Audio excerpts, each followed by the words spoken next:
시민들에게도 도움이 될 수 있는 얘기들이 많이 나오더라고요. 그래서 저도 일조할 겸 그런 얘기를 좀 나눠보자.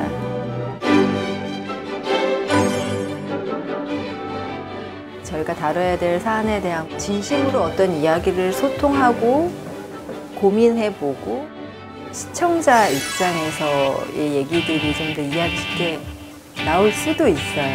저도 일조할 겸 잘할 수 있지 않을까요?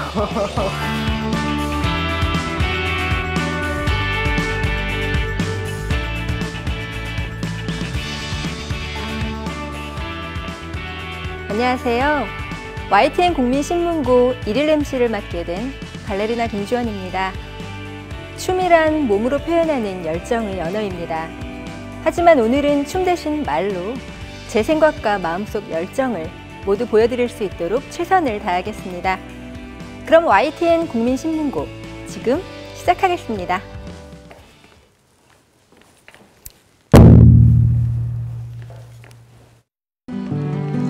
자전거 타겠다. 좋은 날씨네. 한강면 좋다.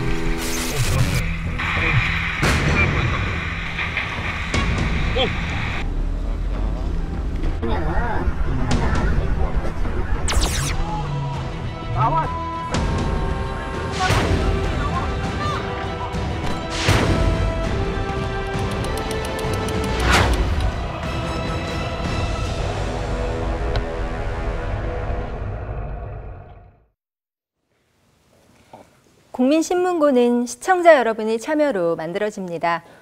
제보하고 싶은 내용이나 프로그램에 관한 의견이 있으시면 휴대폰 샵 0024로 문자 보내주시기 바랍니다. 의견 주신 시청자분들 가운데 60명을 추첨해서 모바일 상품권을 보내드립니다. 국민신문고 첫 번째 순서, 불합리한 제도와 규제를 기자들이 냉철한 시선으로 바라보는 신문고 현장 출동입니다. 현장에서 직접 취재한 양시창 기자, 그리고 미녀 개그우먼 허민 씨 함께 자리했습니다. 두 분 반갑습니다. 반갑습니다. 네, 안녕하세요. 네, YTN 국민신문고 팀의 얼굴 양시창입니다. 얼굴이요? 큰 얼굴이신가 봐요. 네, 뭐 새로운 얼굴이라는 뜻도 있고요. 네. 여러 가지 해석이 가능하죠. 네. 안녕하세요. 개그우먼 허민입니다. 개그우먼이요. 왜 YTN에 나왔지? 하고 의아해하시는 분들 계실 텐데요. 오늘의 주제가 자전거잖아요. 제가 평소에 자전거로 출퇴근을 하는 자출족이거든요. 아, 그러세요? 네. 허민 씨와 정말 딱 어울리는 주제인데요. 네.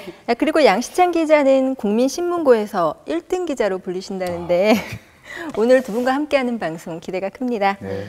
양시창 기자. 얼굴 1등이신 것 같습니다. 네, 뭐 얼굴로는 뒤지지 않습니다. 네.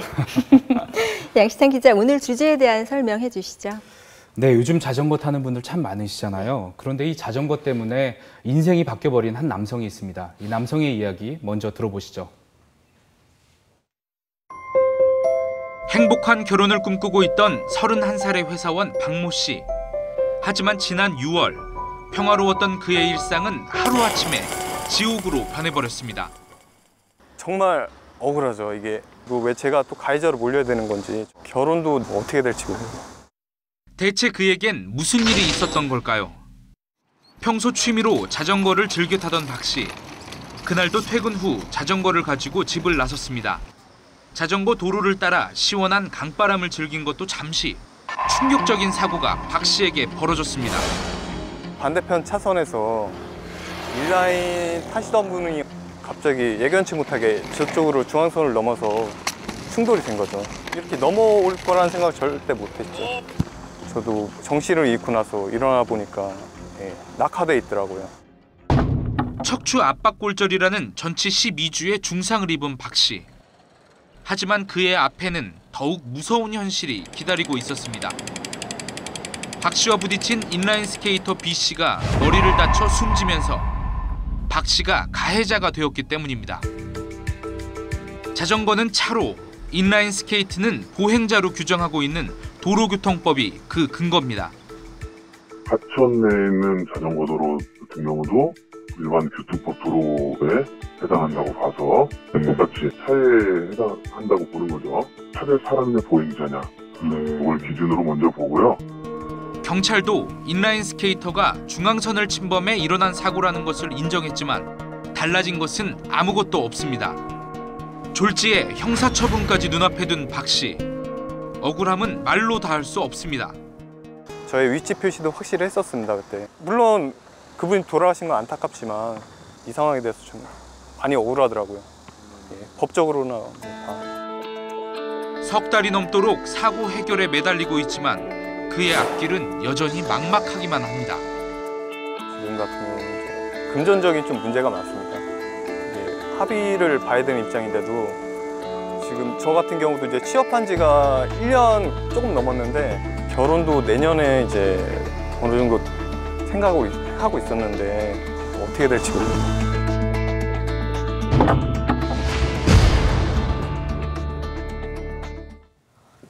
사망하신 분도 박 씨도 두 분 다 참 안타까운 상황이네요.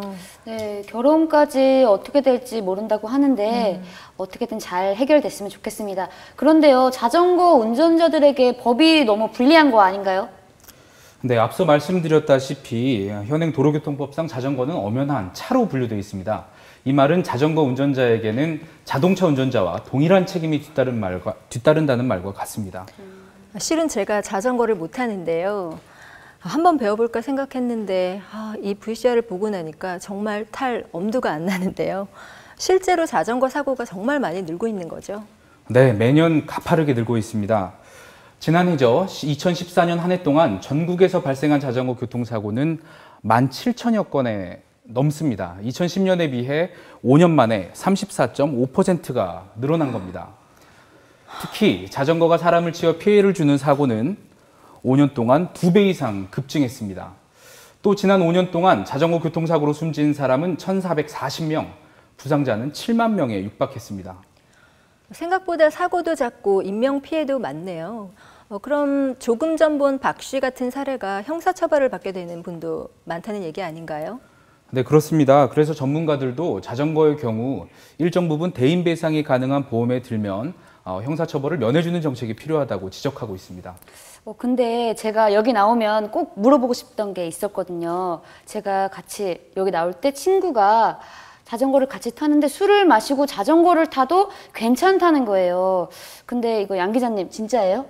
네, 허민 씨 이야기가 맞기도 하고 틀리기도 합니다. 무슨 얘기인지 자전거 안전규제 법안 몇 개만 좀 살펴볼까요?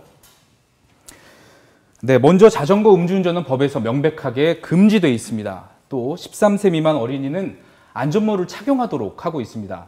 그리고 자전거를 타고 횡단보도로 건너가시는 분들 많으신데요. 법에서는 자전거에서 내려서 끌고 가게끔 되어 있습니다. 하지만 이 모든 조항이 처벌이 없는 훈시 규정이라는 데 큰 문제가 있습니다. 법에는 금지되어 있지만 처벌할 수 없으니 허민 씨 이야기가 맞기도 하고 틀리기도 한 것이죠. 이런 안전 규제들은 자전거 운전자뿐만 아니라 모두의 안전을 지키는 장치일 텐데요. 좀 너무 허술하다는 생각이 드네요. 네, 처벌이 약해서 그런 건지 자전거를 위험하게 타시는 분들도 꽤 있거든요. 그 빛의 속도로 인도를 달리시는 분들도 계시고 역주행하시는 분들도 있고 그러면 정말 위험하거든요. 맞습니다. 오히려 자신은 물론 많은 사람의 안전을 위협하는 운전자들도 있습니다. 무심코한 행동이 어떤 결과를 가져오는지 함께 확인해 보시죠.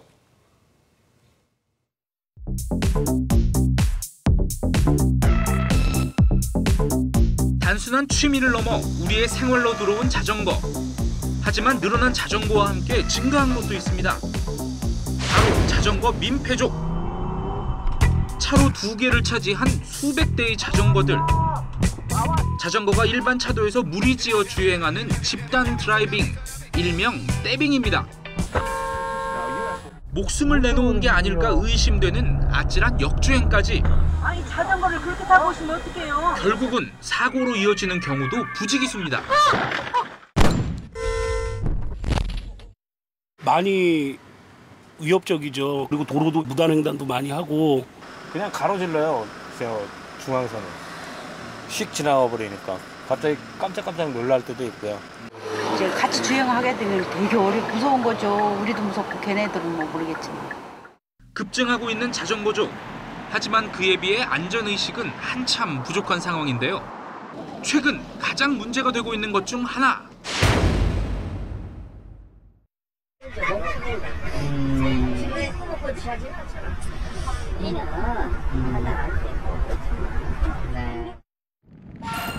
라이딩을 즐기면서 땀도 나고 갈증이 느껴질 때쯤이면 생각나는 것이 있습니다.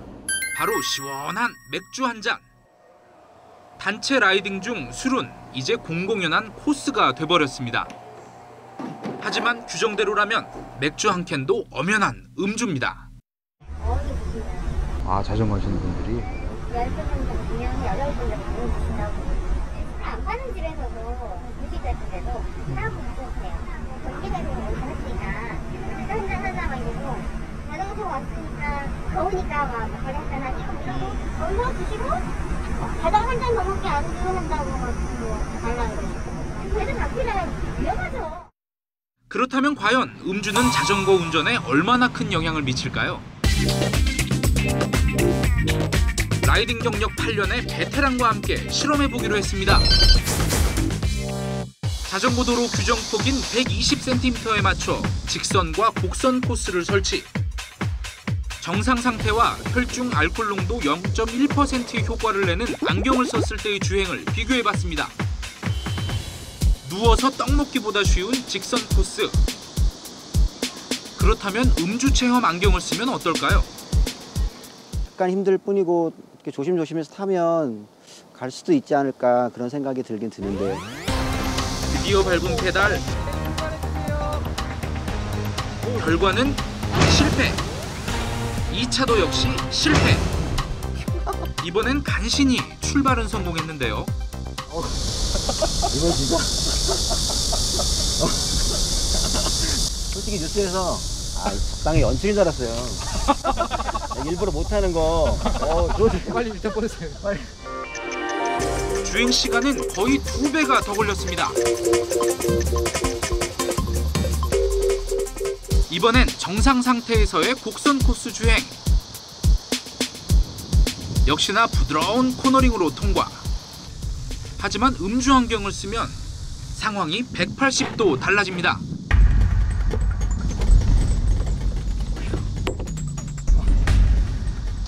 정상일 때보다 무려 9초나 더 걸렸습니다. 음주 체험 안경을 쓰고 주행해본 느낌은 어땠을까요? 페달에 발 올리기도 힘들어요. 그만큼 주행은 고사하고 일단 균형 잡는 것 자체가 너무 힘들었어요. 평소에 이렇게 땀 흘리고 라이딩한 다음에 한강 편의점에서 캔맥주 한잔 하는 게 생활의 즐거움이고 했는데 오늘 실험해보니까 이제 그 기쁨은 안전하게 집에 가서 해야 될 것 같아요. 자전거 인구 1200만 시대. 자전거 운전자들의 인식도 이제는 바뀌어야 할 때입니다.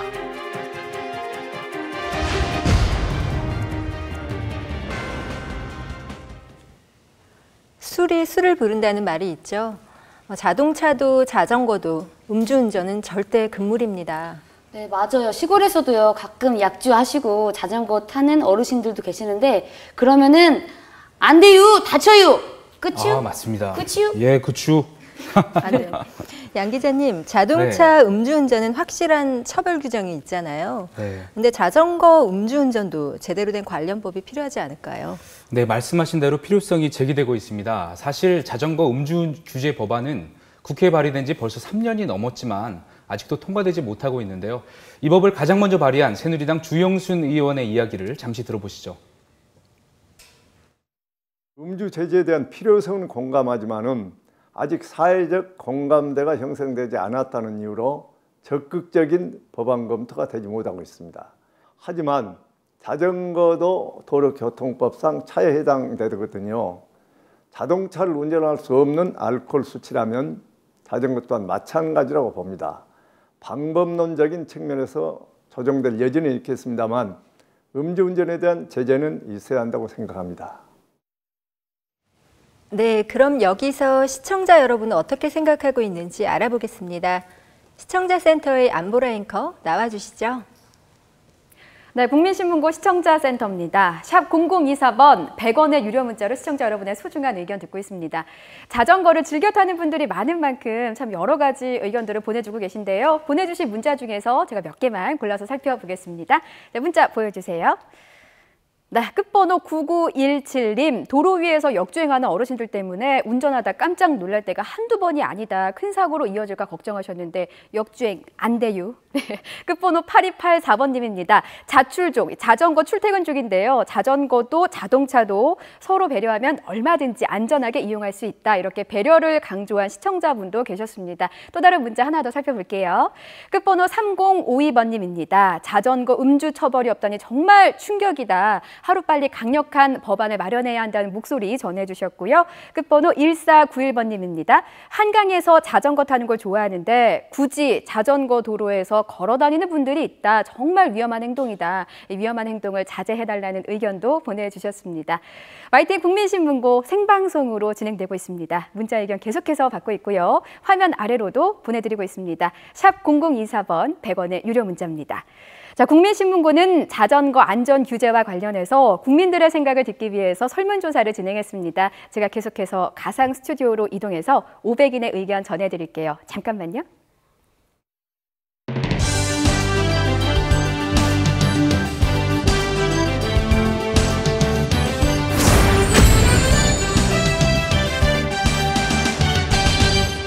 요즘 가을 하늘 참 좋죠. 바람도 시원합니다.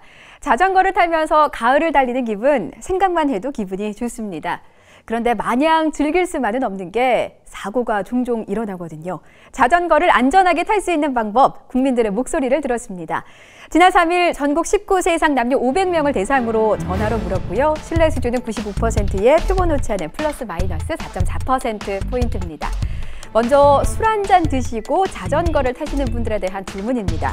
현재 자전거 음주운전은 금지돼 있지만 처벌 규정은 따로 없는데요. 국민의 76.8%, 그러니까 10명 중에 7, 8명은 단속과 처벌이 필요하다. 따로 규정이 만들어져야 한다. 이런 의견을 주셨고요. 23.2%는 필요하지 않다고 밝혔습니다. 음주운전 말고도 다른 단속 규정이 필요하지 않을까요? 무엇이 더 필요하다고 생각하는지도 물어봤습니다. 휴대전화를 사용하면서 달리는 걸 막아야 한다는 의견이 25.4%였고요. 헬멧 같은 안전장비 착용 여부 단속도 23.2%였습니다. 이어서 과속이나 이어폰 착용 등에 대해서도 제재할 필요가 있다고 답했습니다. 자, 마지막 질문입니다. 자전거 관련 사고가 해마다 늘고 있는데 사고를 줄이려면 무엇이 더 필요할까요? 32.3%는 자전거 도로, 표지판 등의 시설을 보수해야 한다고 답했고요. 자전거 운전자의 안전의식이 바뀌어야 한다는 의견도 30.1%나 나왔습니다. 자전거 관련 법규를 강화하고 자동차 운전자의 배려도 있어야 한다는 의견들이 쭉 이어졌습니다. 역시 안전은 마음에서부터 시작되는 것 같습니다. 배려하고 양보하는 마음, 자전거를 즐기는 첫걸음이 아닐까 싶네요. 지금까지 자전거 안전에 대한 국민 500인의 의견 전해드렸습니다.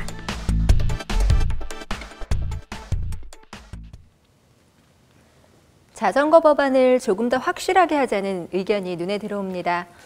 지금 화면에는 박원순 서울시장이 국민신문고를 시청하고 계신데요.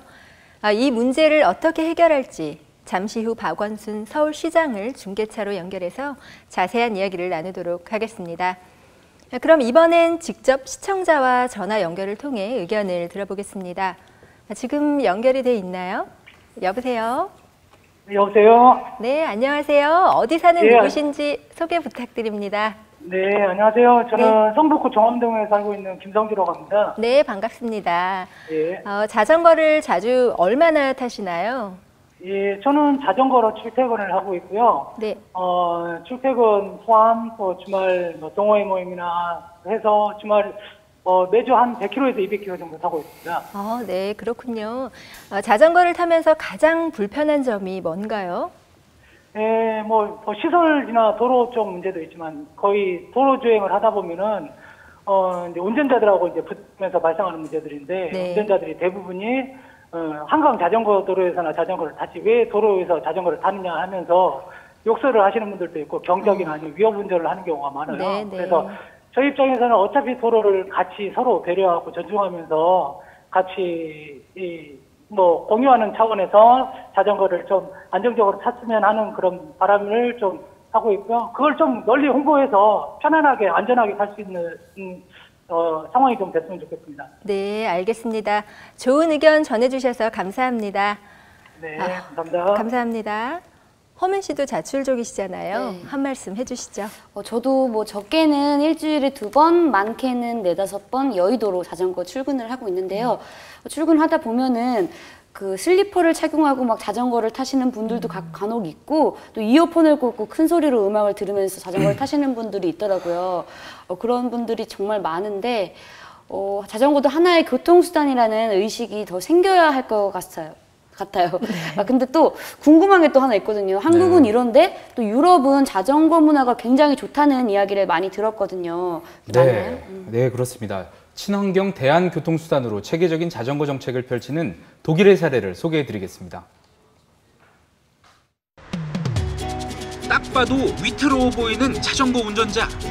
차로를 침범하더니 왼손을 들어올립니다. 뒤따르던 자동차와 충돌이 우려되는 상황. 하지만 이게 웬일? 자동차가 속도를 확 늦춰 자전거의 좌회전을 돕습니다. 이유 불문, 자전거를 우선 배려하는 자동차 운전자들의 매너가 돋보입니다. 차로에 자전거가 있어도 전혀 위험해 보이지 않습니다. 몸에 밴 배려운전 습관 때문입니다. 모든 도로에 잘 갖춰져 있는 자전거 전용 도로, 자전거 신호등까지 따로 있습니다. 어린아이부터 어른까지 남녀를 막론하고 온 국민이 자전거를 안전하게 즐길 수 있는 이유겠죠. 사람들이 공터에 모여 똑같은 자전거를 세워놓고 한 사람의 이야기에 집중하고 있는데요. 뭐 하는 걸까요? 바로 자전거 교육. 자전거에 자신이 없는 사람이라면 누구나 해당 지역에서 교육을 받을 수 있습니다. Und als Passagier kann man nur, wenn man merkt, es geht was schief, die Bremse ziehen. Und diese Woche, der zweite Teil vom Kurs, da geht es darum, auch vom Passagier zum Steuermann zu werden. 자전거 교육까지 체계적으로 시켜주는 독일. 초등학교에서는 자전거 교육이 자연 과목에 포함돼 자전거 면허 시험을 보기도 합니다. 그렇다면 독일에서 자전거 음주운전을 하면 어떻게 될까요? Jeder Verkehrsteilnehmer, also auch jeder Radfahrer, ist dafür verantwortlich, dass er wirklich fahrtauglich ist. Wenn man zum Beispiel Alkohol getrunken hat und deswegen nicht sicher mit dem Fahrrad fahren kann, dann kann man dafür bestraft werden, ja. Das kann dazu führen, dass man auch den Autoführerschein abgeben muss, ja. 자전거 음주운전을 하면 자동차 면허까지 취소될 수 있다니 그야말로 후덜덜합니다. 자전거 음주운전에 대한 강력한 처벌은 세계적인 추세이기도 합니다. 네덜란드는 적발되면 벌금을 내야 하고 사고가 나면 보험 혜택을 받을 수 없습니다. 호주도 최대 100만 원의 벌금, 이웃나라 일본은 5년 이하의 징역 또는 1,300만 원 이하의 벌금을 내게 됩니다. 아무 처벌이 없는 우리나라와 선명하게 대비됩니다.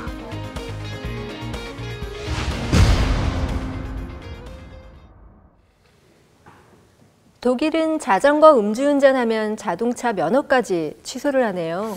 우리나라에서 저런 법을 시행하면 반발하실 분들이 많으실 것 같은데. 네, 그만큼 자전거 음주운전이 위험하다는 거 아니겠어요? 물론 모든 자전거 운전자분들이 법을 위반하고 있는 건 아니지만 서로의 안전을 위해서 지킬 건 지키시다. 네. 맞습니다. 네. 자전거 운전자들의 의식 개선도 중요하죠.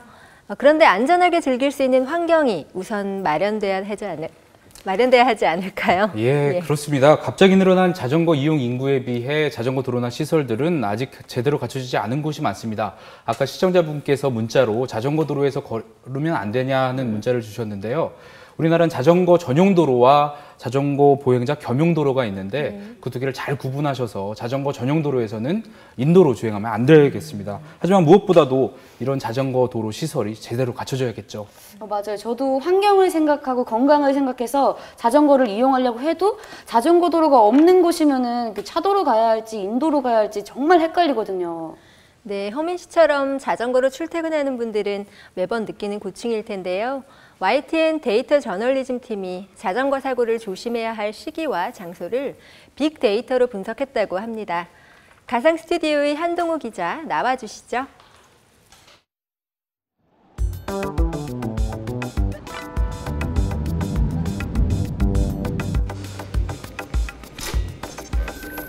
제가 자전거를 타고 온 이곳은 가상 스튜디오입니다.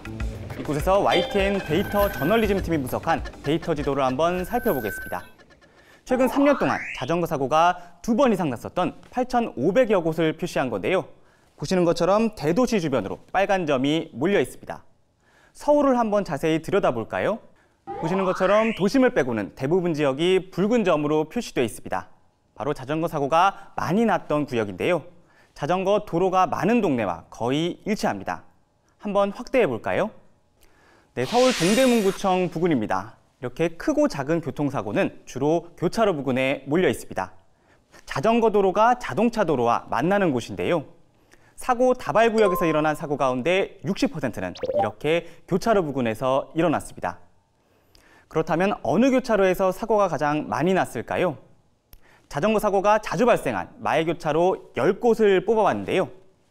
1위는 서울 송파구 방이동 올림픽공원 남문 사거리였습니다.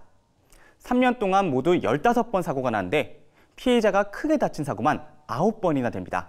이 외에도 서울 가락시장 사거리, 서울 구산역 사거리, 경기도 부천시 중동대로 사거리에서도 각각 14번씩 사고가 났습니다. 이렇게 자전거 사고가 많았던 교차로 10곳을 따져보니 서울이 6곳, 대구가 3곳, 경기도가 1곳이었습니다. 시기별로도 볼까요? 역시 나들이가 많고 바깥 활동하기가 좋은 5월과 6월, 9월과 10월 사이에 자전거 사고가 많았습니다. 1년 중 사고가 급증했던 때도 6월 말과 9월 중순이었습니다. 바로 지금이죠. 요일별로 보면 주말이나 휴일보다 평일에 일어난 사고가 많았고요. 하루 중에는 오전 8시 전후와 오후 5시에서 6시 전후에 사고가 빈발했습니다. 정리하면 봄, 가을, 출퇴근 시간, 교차로 근처를 지날 때 자전거 사고를 특히 조심해야 합니다. 지금까지 가상 스튜디오에서 YTN 한동우입니다. 네, 한동우 기자 수고하셨습니다. 3년에 걸쳐 조사한 통계 자료인 만큼 믿음이 가는데요. 자전거 운전자를 위한 시설 문제가 하루빨리 정리돼야 할 텐데 아까 예고해드렸죠? 지금 박원순 서울시장 생중계로 연결돼 있습니다. 시장님, 안녕하세요. 네, 안녕하세요. 반갑습니다. 네, 안녕하세요. 네. 요즘 정책 박람회 때문에 많이 바쁘시죠? 잘 진행되고 있으신가요? 지금 뭐 정신이 없습니다. 네, 네. 교통안전 분야의 자전거 사고도 시급한 문제로 떠오르고 있는데 국민들은 자전거 사고를 줄이려면 시설 보수가 가장 필요하다고 생각하고 있습니다. 이거에 대해서 어떻게 생각하시는지요? 예, 좀 전에 제가 그 YTN의 이 집중 보도 봤는데요. 네. 정말 여러 가지 필요한 것이 많은 것 같습니다. 이 지적하신 것 같이 우선 제도도 개선해야 되겠고 인프라도 강화, 보완해야 될 것 같고요. 또 안전의식도 굉장히 중요한 것 같습니다. 특히 서울의 경우에는 이제 724km 정도의 그 자전거 도로가 있는데요.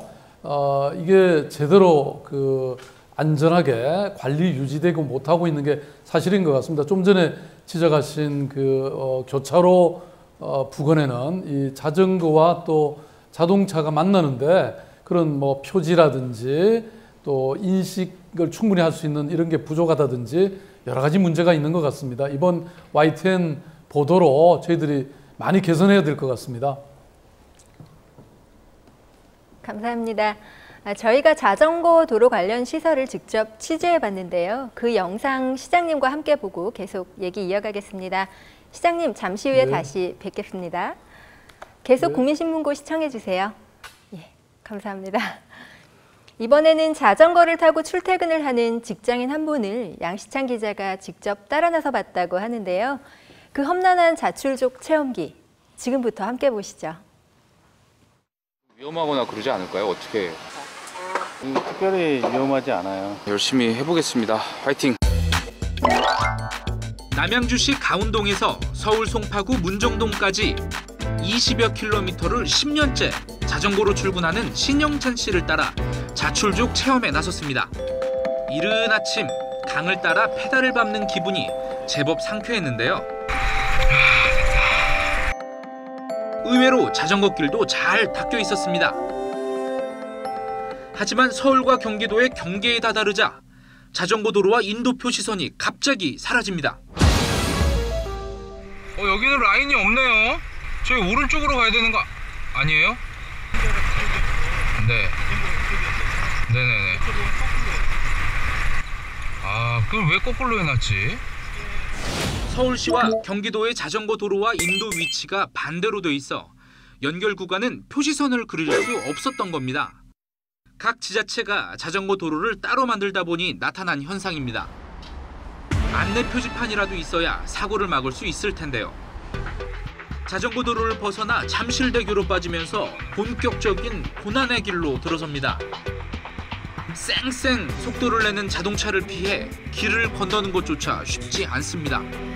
간신히 잠실대교에 올랐지만 마주오는 자전거와 부딪힐까봐 또 한 번 아연실색. 서로 양보를 좀 하고 속도를 죽이고 이렇게 교차하는 수밖에 없습니다. 보행자 있으면 반드시 지나간다라는 멘트나 아니면 내려서 가야지, 그렇지 않고 보행자를 친다든지 이러면 안 되거든요. 하지만 지금까지는 약과 잠실대교를 건너자 더 큰 장애물이 기다리고 있었습니다. 바로 끊어진 자전거길. 표지판은 자전거 도로가 해제됐다고 돼 있지만 이곳은 보행자 자전거 겸용도로입니다. 여기 같은 경우는 인도하고 그 보행자하고 같이 쓰게끔 돼 있는 도로예요. 여기가요? 네. 근데 표시나 이런 게 전혀 없네요. 전혀 없죠. 전혀 없고 뭐 어떤 그 인터넷 지도나 뭐 구청 사이트에 자전거 전용도로 표시된 곳을 보면 그렇게 표시가 돼 있어요. 대부분의 교차로와 지하철역 입구는 자전거 길이 끊어져 있었습니다. 끊어진 구간이 너무 빈번해 차로로 달리기도, 그렇다고 인도로 가기도 애매한 상황입니다. 자전거도 보행자도 서로 불편한 동행. 보행자의 눈초리를 피해 이번엔 차로로 나섰습니다. 왼쪽은 달리는 차, 오른쪽은 공사 구간. 게다가 정차하고 있는 차량까지 온 신경을 집중해야만 하는 상황. 낑낑대며 차량 사이를 피해봅니다. 보기에도 위험해 보이죠? 이처럼 신호를 기다리지 않고 자동차 사이를 피해 다니면 사고 발생 위험이 더 커집니다. 하지만 사고를 줄이기 위해선 무엇보다 자동차 운전자의 배려가 필요합니다. 차로에선 자전거가 약자입니다. 그 운전자분들께서 굉장히 좀 화를 내는 경우가 있어요. 크락션을 누른다든지 차선을 저쪽으로만 살짝만 붙여주시면 되는데 자전거 쪽으로 밀어붙인다든지. 드디어 온갖 고난을 이겨내고 도착한 회사. 긴장이 풀리자 다리에 힘이 쭉 빠집니다. 곳곳에 도사리고 있는 위협을 피해 사고 없이 도착한 사실이 놀라울 정도입니다. 신영찬 씨는 많은 예산을 투입해 만든 자전거 도로가 제대로 마무리되지 않았다고 지적했습니다. 그 자전거 인프라는 많이 돼 있어요. 이미 돼 있는데 그걸 어떻게 유기적으로 연결하고 좀 더 효율적으로 쓸 수 있는 그 마무리가 안 된 것 같아요.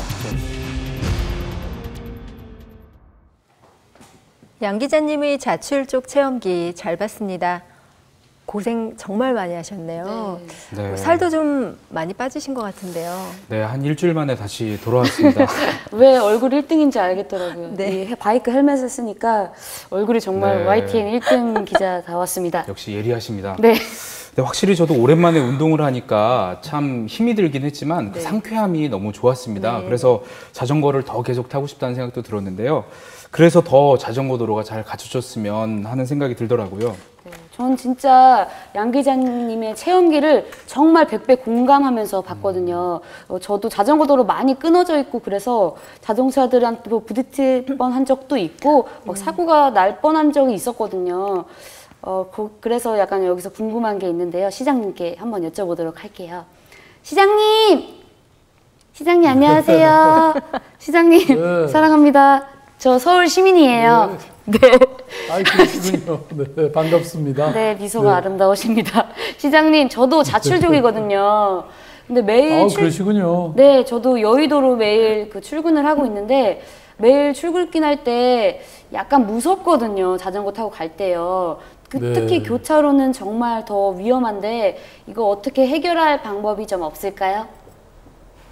네, 이번 방금 이 체험기 제가 이렇게 직접 보니까 상당히 위험하고 또 상당히 충격입니다. 말하자면 자전거 도로가 많이 만들어져 있기는 한데 그게 중간중간에 끊어져 있고 또 이 자동차와의 어떤 그 관계 또 보행 인도와의 관계 이런 게 제대로 분명하게 안 돼 있어 갖고 뭐 자출족들한테는 굉장히 힘든 길이 된 것 같습니다. 이걸 전반적으로 다 수선하지 않으면 안 될 것 같고요. 핵심은 끊어진 것을 잘 보완하고 또 안전하게 자전거 전용도로를 만든다든지 자전거와 차도 또 인도와를 관계를 분명히 해주는 게 필요할 것 같네요. 네, 시장님께서 말씀을 해주셨는데 사실 서울시에서 이전부터 이런 문제점들을 다 알고 사실은 여러 가지 사업을 진행 중인 걸로 알고 있습니다. 하지만 시민들이 아직 체감하지 못하고 있는 게 문제라고 생각이 드는데요. 이런 어떤 시정의 우선순위를 사고를 줄이기 위해서 출퇴근 시간 또 교차로 사고를 줄이는데 이 정책의 우선순위를 좀 두시는 건 어떠실지요? 네, 뭐 우선 실태를 정확히 잘 조사를 해봐야 될 것 같은데요. 좀 전에 아까 그 시민들의 여론조사라든지 또 자출족의 직접 그 체험기를 보면 우선 그 교차로 부근에 사고가 많이 나는 것으로 파악되지 않았습니까? 그래서 그게 그야말로 자전거와 자동차가 서로 이렇게 만나는 지점이니까 그걸 확실하게 개선해서 그 길을 확실히 이렇게 연결해 주거나 또는 표지판을 제대로 만들어 주거나 또 그 자전거 도로는 보통 암적색으로 이렇게 시인도를 높여 주거든요. 그래서 암적색을 확실히 칠해 주거나 이런 그 조치가 필요한 것 같습니다. 전반적으로 보면 사실 지금 서울시의 그 자전거 분담률은 뭐 3% 정도밖에 안 됩니다. 그런데 이제 네덜란드나 그 암스테르담 같은 이런 곳 또는 덴마크 이런 데는 그 자전거의 분담률이 거의 40%나 됩니다. 그러다 보니까 사람들이 많이 이용하다 보니까 저절로 많은 개선이 이루어지고 그러는데요. 우리나라는 또 서울시는 뭐 아직 그 자전거로 출퇴근하는 인구가 적다 보니까 그동안 제대로 투자하거나 안전 조치를 안 했던 것 같습니다. 앞으로 이 부분에 대해서 저희들이 확실히 조치를 취하도록 하고요. 특히 이번 가을부터는 서울시도 이제 뉴욕이라든지 파리 같이 공공자전거 제도를 도입합니다. 그러니까 지금은 여의도와 상암 지역에만 하고 있는데요. 앞으로는 도심에서도 이 자전거 뭐 주차장도 만들고 또 어디서나 이렇게 이용할 수 있도록 이렇게 만들 생각이기 때문에 이제 전반적으로 이런 안전 조치가 취해져야 될 것 같습니다. 네, 정말 반가운 소식인데요. 독일의 경우를 보니까 해당 지자체에서 자전거 안전 교육을 체계적으로 하고 있던데요. 자전거와 자동차 운전자의 의식 개선을 위해서 서울시가 추진하고 있는 노력은 또 어떤 것들이 있을까요?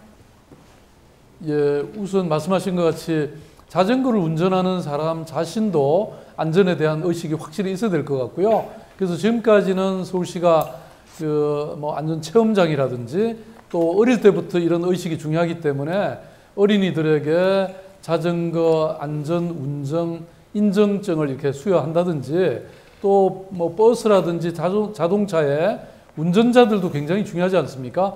그래서 이분들도 연간 한 5만 명 정도 이렇게 교육은 하고 있는데요. 아까도 말씀드린 것처럼 아직은 많이 부족하기 때문에 이 장기적으로 뭐 운전 면허증, 아까 외국에는 그런 제도도 있지 않았습니까? 뭐 이런 도입의 가능성이라든지 여러 가지 검토하고 또 더 그 교육을 강화하고 또 이런 것들을 많이 이제 홍보를 해야 될 것 같은데요. YTN이 이렇게 집중 보도하시듯이 언론의 협조도 필요하고 또 서울시가 뭐 지하철 공간이라든지 전광판 등을 통해서 안전 의식에 대해서도 또 많이 홍보하고 교육을 해야 될 것 같습니다. 감사합니다. 제도와 시설이 하루빨리 정비돼서 모두가 즐겁고 안전하게 자전거를 즐길 수 있게 되었으면 좋겠습니다. 시장님, 오늘 방송 함께해 주셔서 감사합니다. 감사합니다. 네, 감사합니다. 사장님, 네. 화이팅! 화이팅! 네, 고맙습니다. 오늘 양시창 기자님 그리고 또 허민 씨 두 분 수고하셨습니다. 네, 감사합니다. 감사합니다. 거리에는 점점 쓰레기들이 넘쳐나고 그 가운데서도 담배꽁초는 그 양을 헤아릴 수 없을 만큼 어마어마하게 늘어난 상태인데요. 담배를 피우든 안 피우든 누구나 보면 불쾌한 길거리의 담배꽁초. YTN 국민신문고는 일정 부분 흡연 구역을 만드는 것을 제안했습니다. 어떤 생각이 드십니까? 당시 보건복지부는 지자체 등이 필요에 따라 설치하도록 자율에 맡기겠다는 입장이었습니다. 실외 금연 구역이 필요하다 하면 먼저 하고 그다음에 이게 사회적으로 조금 어느 정도 동의가 되면 그 부분에 대해서도 논의할 필요가 있다고 생각이 됩니다. 하지만 국민신문고 방송 이후 복지부는 실외 흡연구역 설치를 논의하고 구체적 방안을 마련하기 위해 민간의 연구 용역을 맡기기로 했습니다. 흡연구역을 작게라도 만드는 것이 담배꽁초 무단 투기를 줄이는 것은 물론 흡연자와 비흡연자 모두의 불편을 줄일 수 있다는 데 공감했기 때문입니다. 복지부가 흡연구역 설치 방안을 마련한다면 법적 규정을 뒷받침하는 가이드라인 형식이 될 전망입니다. 서울시도 민간의 연구를 맡겨 실외 흡연구역의 설치 장소와 규모 등을 정할 지침을 논의하고 있습니다. 정부와 서울시의 흡연구역에 대한 지침은 연구를 마치고 내년 중반 이후 최종 방안이 나올 것으로 보입니다.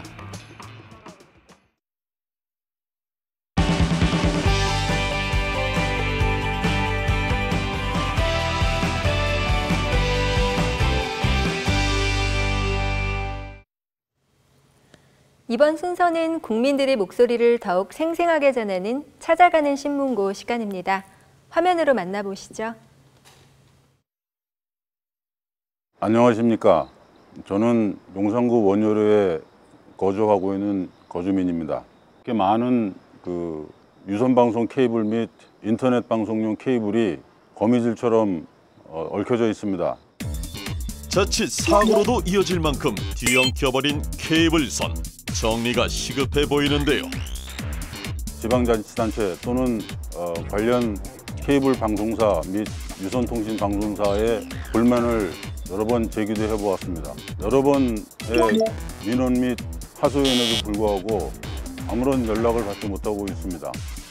과연 누가 정리를 하고 철거를 해야 하는 것입니까? 일단은 현장에 가서 전주라고 하지만 실제 KT 것도 있고 한전주도 있고 그렇거든요. 가서 이제 그걸 먼저 판단해야 될 것 같고요. 뭐 지장이 된다고 판단되는 통신선이 이제 어디 회사 건지 저희가 판단을 해요. 다수의 통신사면은 이제 저희가 합동 정비 일정을 잡아가지고 정비를 하고요. 만약에 한두 업체라면은 그거를 이첩하면 이제 거기서는 공사를 하거든요. 가운데에서 좀 이렇게 조율을 해야 돼요. 저희가 할 수 있는 공사는 아니고요. 보통 이렇게 민원 주신 거는 이제 뭐 너저분하거나 그런 부분이 있기 때문에 그거는 정비를 할 수 있을 거예요. 미관은 물론 안전사고도 예방할 수 있는 방안을 하루빨리 마련해 주시기 바랍니다.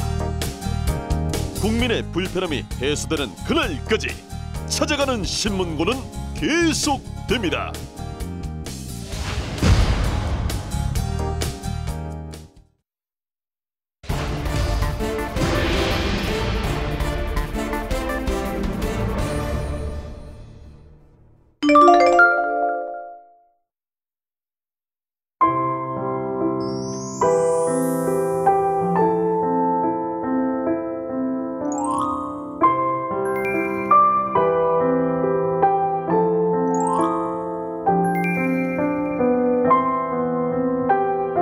각자마다 자기가 가지고 있는 마음속에 모퉁이들이 있을 거예요. 모퉁이란 구부러져서 돌아간 자리, 구석진 자리인데요.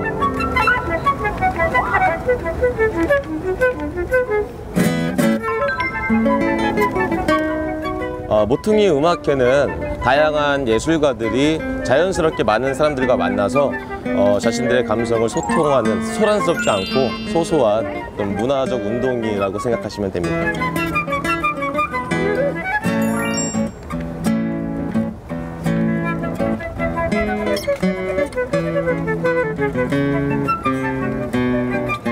저희 바로 앞에서 이렇게 표정도 보여주시고 박수 쳐주시고 호응해주시는 모습이 그거를 직접 볼 수 있어서 연주하면서 조금 더 신이 났고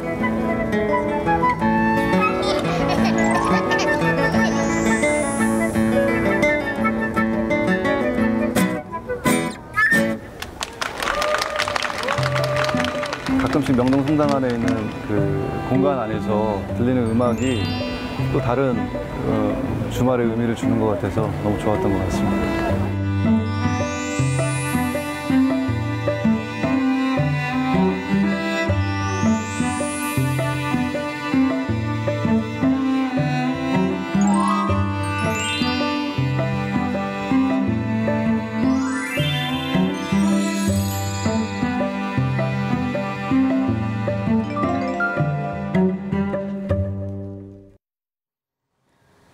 발레리나로 평생을 무대 위에서 보냈지만 오늘 국민신문고라는 무대는 더 특별하고 긴장되는 무대였던 것 같습니다. 다음 주에는 천의 얼굴을 가진 배우 김응수 씨가 국민신문고의 10번째 북을 올립니다. 친근하고 편안한 진행 기대해봅니다. 대안을 제시하고 잘못된 것이 바로 잡힐 때까지 책임을 다하는 YTN 국민신문고. 다음 주엔 더욱 생생한 여러분의 목소리를 담기 위해 노력하겠습니다. 시청해주신 여러분 고맙습니다.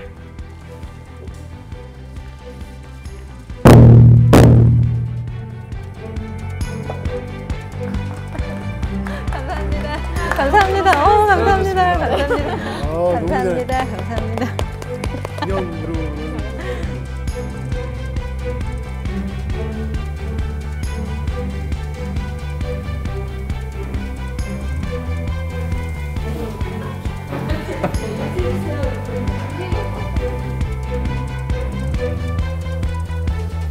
좀 잘 참으세요? 많이 참아보시니까. 큰 무대에 많이 쓰시니까.